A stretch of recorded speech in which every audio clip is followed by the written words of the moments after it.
राहुल गांधी ने डिमांड किया था पार्लियामेंट में कि 20,000 करोड़ जो अदानी की कंपनी में लगा है उसका मोदी जी जवाब दें। कानून के जैसे देश बीजेपी की का जनता कहना है कि कानून के तहत ही उनकी सदस्यता गई है, तो फिर इस पर सदस्यता जाने को लेकर आप लोग विरोध कानून का कर रहे हैं या सरकार के कदम ना, कानून का नहीं कर रहे हैं। आज तक ऐसा इस देश में नहीं हुआ किसी न्यायालय से इस तरह के केस में किसी को 2 साल की सजा हुई, तुरंत इनको नोटिस दे दिया जाता है कि आप मकान खाली कीजिए।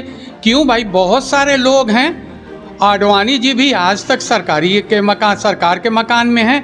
मुरली मनोहर जोशी जी हैं, आज तक सरकारी मकान में हैं। राहुल गांधी को पूरे देश की जनता, पूरे कांग्रेस पार्टी के लोगों ने, इंक्लूडिंग माई सेल्फ, मैंने भी कल बयान दे दिया है कि मेरा भी मकान मीरगंज में मेन रोड पर है, मेरा भी मकान राहुल जी का मकान है। नमस्कार, आप देख रहे हैं भोरे न्यूज़ अपडेट और मैं हूं सुरेश कुमार राय। आज गोपालगंज जिले के भोरे प्रखंड में कांग्रेस के सदस्य पहुंचे हैं। इनमें से भोरे प्रखंड के प्रभारी दिलशाद खान साहब भी आए हैं। राहुल गांधी की लोकसभा में सदस्यता चली गई है, काफ़ी हाय तौबा मचाया है और इसी को लेके कांग्रेस के लोग यहाँ पहुँचे हैं और हम जानते हैं, उनसे ही पूरी बात जानते हैं कि आखिर उनके आने का मकसद क्या है। सबसे पहले स्वागत है आपका। जी, आपका भी स्वागत है, अब भोरे की जनता का भी स्वागत है।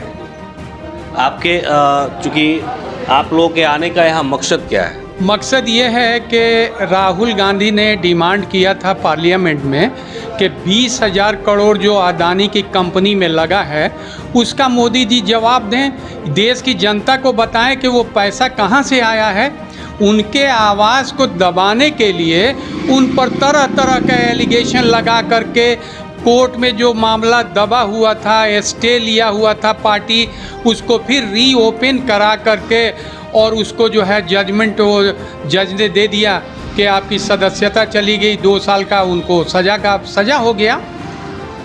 तो सज़ा के बाद जो कानून था, कानून के जैसे बीजेपी का कहना है कि कानून के तहत ही उनकी सदस्यता गई है, तो फिर इस पर सदस्यता जाने को लेकर आप लोग विरोध कानून का कर रहे हैं या सरकार के कदम ना, कानून का नहीं कर रहे हैं। आज तक ऐसा इस देश में नहीं हुआ किसी न्यायालय से इस तरह के केस में किसी को 2 साल की सज़ा हुई, ऐसा कभी भी नहीं हुआ है। दूसरी बात यह है कि उसके बाद फ़ौरन जो है इनकी सदस्यता रद्द कर दी जाती है, तुरंत इनको नोटिस दे दिया जाता है कि आप मकान खाली कीजिए। क्यों भाई, बहुत सारे लोग हैं।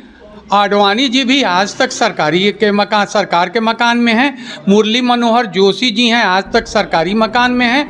गुलाम नबी आज़ाद साहब हैं, वो भी सरकारी मकान में हैं। उनके मकान को नहीं खाली कराया जा रहा है। क्यों राहुल गांधी को ही प्रताड़ित किया जा रहा है, परेशान किया जा रहा है? इसलिए उनके पास तो कोई घर नहीं है। वो समझ रहे हैं कि हम लोग ये रोड पे चले जाएंगे।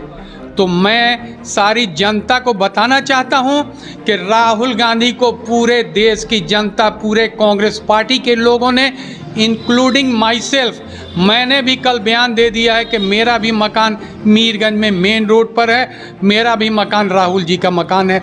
जब दिल में आए आके रहें। और पूरे देश में लोग होड़ लगी हुई है कि राहुल जी आइए, मेरे यहाँ रहिए, मेरे यहाँ रहिए। आज तक उनका एक मकान नहीं है। देश को उनके लोग, उनके पुरखे लोग जो थे, उनके फोर फादर वगैरह ने सब देश को दे दिया। आनंद भवन हो, इस तरह का कितना भवन देश को लोगों ने दे दिया, इनके पुरखों ने दे दिया। और आज राहुल जी के पास एक मकान अपना रहने के लिए नहीं है। सोनिया जी से इन्होंने पूछा तो सोनिया जी ने कहा कि नहीं, हम लोगों के पास कोई मकान नहीं है। और ऐसे आदमी को जिसकी दादी ने जो है उनके गोलियों से छलनी कर दिया गया, जिसको राजीव गांधी जी को उनकी हत्या कर दी गई, वैसे 2 प्राइम मिनिस्टर इस देश में उनकी हत्या कर दी गई। उनके लड़के हैं, राजीव गांधी जी के लड़के हैं राहुल गांधी जी, उनको इतना परेशान किया जा रहा है।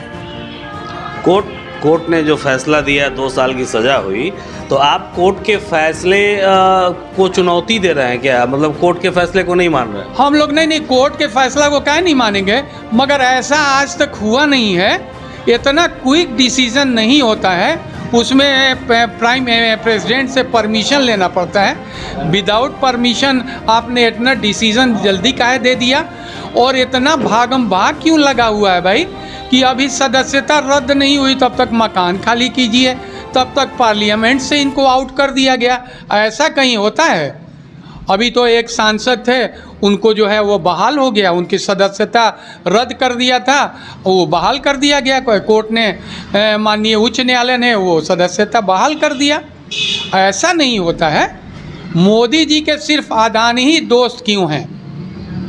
देश के सारे लोग, मोदी जी प्राइम मिनिस्टर हैं वो, तो सबकी उनकी जिम्मेदारी बनती है कि सबको एक समान देखें। बीच में आपको रोक रहे हैं, आप कहे कोर्ट की बात, तो जैसा कि लोकसभा का जब चुनाव हो रहा था तो राहुल गांधी के ने एक नारा दिया था, चौकीदार चोर। ठीक है, कोर्ट में मामला गया था, वहाँ राहुल गांधी माफ़ी मांग लिए। माफ़ी मांगे थे ना? नहीं, माफ़ी मांगे थे। और मैं बता रहा हूँ, और अभी इस बार भी उनको जब मौका दिया गया, जब वो बोले थे कि सारे मोदी चोर हैं, और कोर्ट जब फैसला सुना रहा था, उस वक्त भी उनको माफ़ी मांगने के लिए कहा गया। हमको जहाँ तक जानकारी है कि राहुल जी ने कभी माफ़ी नहीं मांगा है। कोर्ट से हो रहा था कि माफ़ी मांगिए, तो बोले कि नहीं, मैं क्यों माफ़ी मांगने लगा, मैं कभी माफ़ी नहीं मांगूंगा। यही तो बात है, क्यों माफ़ी मांगेंगे? इससे बहुत खतरनाक बयान सब लोग, इनके बीजेपी के लोग जो हैं वो इससे गलत बयान दिए, उन पर कोई कार्रवाई नहीं हो रही। लोग गालियां देते हैं, कोई कार्रवाई नहीं हो रही है। बीजेपी में जो लोग, कांग्रेसी के लोग, दूसरे पार्टी के लोग अगर बीजेपी में आ जाए, उन पर अगर ईडी, इनकम टैक्स और सीबीआई का रेड हो रहा है, और वो अगर आके मोदी जी के पास सरेंडर हो जा रहे हैं, तो सारे पाप उनके धुल जा रहे हैं। ना उनके पास ईडी जा रही है, ना सीबीआई जा रही है, ना इनकम टैक्स जा रही है। ऐसा कई उदाहरण है। लोकसभा की सदस्यता सिर्फ राहुल गांधी की तो गई नहीं, इससे पहले भी बहुत लोगों की गई है। तो गई है वो, इसके पहले गई है। अलग अलग तरह का केस है, इनका कोई गुनाह ही नहीं है। सारे लोग बोले कि मतलब जो मोदी सरनेम है, ऐसे ही लोग मतलब देश का पैसा लूट के जा रहे हैं, उनको क्यों नहीं कार्रवाई, उन पर क्यों नहीं हो रही? उनको क्यों नहीं, बीजेपी की गवर्नमेंट जो है, मोदी जी, उन लोगों को क्यों नहीं पकड़ के ला रहे हैं, यहाँ के जेलों में बंद कर रहे हैं? सारा देश को खोखला लोगों ने कर दिया। इसी तरह से नोटबंदी का फैसला, ये आपको आरबीआई के विदाउट मतलब किसी के से राय नहीं लिए, रातों रात अनाउंसमेंट कर दिए। 150 लोग रोड पे मर गए, कितने लोगों की शादी ब्याह नहीं हुई, बहुत परेशानी हो गई। अपना पैसा लेने के लिए लोग दिन भर बैंकों में लाइन लगा के खड़े रहते थे। ऐसा कहीं होता है? और कोई फ़ायदा नहीं हुआ। 99.3% demonetize currency return to banks, ये आरबीआई कह रहा है। कहाँ गया काला धन? ये सब ड्रामा था, लोगों को गुमराह किया जा रहा है, देश के पैसा को बर्बाद किया जा रहा है। यहाँ तो संसद भवन इतना शानदार है, उसके बावजूद भी बन रहा है। कितना 1000 करोड़ रुपया खर्च हो रहा है ना? देश का पैसा जा रहा, वो पैसा यूनिवर्सिटी बनाने में होता, देश के विकास में होता, बच्चों के पढ़ाई लिखाई में होता। तो बेकार के कामों में पैसा जा रहा है। ये लोग शहरों का नाम बदल रहे हैं। अरे भाई, नाम बदल देने से क्या होगा? कुछ नहीं होगा। जो नाम है वो चल रहा है, तो उससे क्या आपको परेशानी है भाई? देश का पैसा बर्बाद आप कर रहे हैं, सिर्फ नाम बदल रहे हैं। अरे देश की तरक्की कीजिए, हिंदू मुसलमान को नहीं लड़वाइए। दिन रात टीवी पर डिबेट हो रहा है, खाली हिंदू मुसलमान। अब पाकिस्तान से क्या लेना देना है? पाकिस्तान को तो इंडिया चाहे तो मिनटों में मसल देगा। तो ऐसे कमज़ोर कंट्री के बारे में बात क्या करते हैं आप? चाइना जो है हम लोगों के देश में सीमा के अंदर आकर के सैकड़ों मकान बना लिया, उस पर आप बात नहीं करते हैं। अगर कोई कमेंट करता है तो उसको सीधे आप जेल भेजते हैं।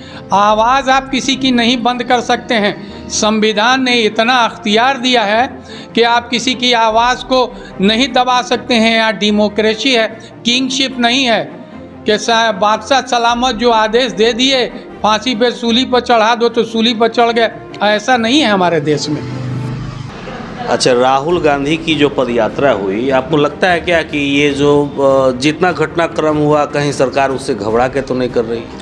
यही तो मतलब वजन है उनकी, मतलब लोकप्रियता इतना ना बढ़ गई। आप लोगों ने देखा है, सारा इस देश की जनता ने देखा है कि लाखों लाख लोग उनके पीछे चलते थे और एकदम पलके बिछाए रहते थे, वे हर तरह से शानदार तरीके से स्वागत करते थे। और एक टी शर्ट एक पैंट पे वो पूरा 4020 किलोमीटर की पदयात्रा उन्होंने पूरा किया, कन्याकुमारी से कश्मीर तक पूरा किया। चाहे जाड़ा हो, गर्मी हो, बरसात हो, उससे वो डिगे नहीं। इसी लोकप्रियता से डर के उनको फंसाया जा रहा है, परेशान किया जा रहा है कि 24 का चुनाव हम लोग इसी तरह से डर के डरवा करके और हम लोग लूटपाट करके और जीत